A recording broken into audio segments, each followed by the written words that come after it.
ஹாய்ங்க. Next டிப்ஸுக்கு வந்தாச்சு. இப்போ வந்து ஆர்ம் ஹோல் ரவுண்ட் அப்படின்னு சொல்லுவோம் இல்லையா?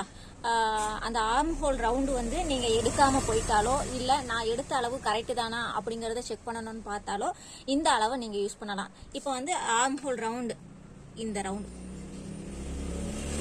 ரவுண்டு தான் ஆர்ம் ஹோல் ரவுண்டுன்னு சொல்லுவாங்க.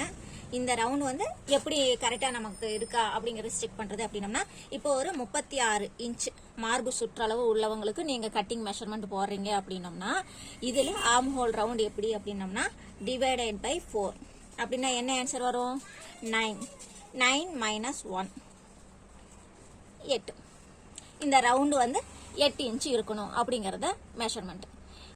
இதுவே ஒரு 36 இன்ச் அளவு இருக்கிறவங்களுக்கு ஆர்ம் ஹோல் ரவுண்டு நீங்கள் அளவு எடுத்தீங்கன்னாலும் உங்களுக்கு 16 இன்ச்சு தான் வரும். 16 டிவைடட் பை 2 8. அப்படியே லைக் பட்டன் தட்டுங்க பார்க்கலாம். Bye bye.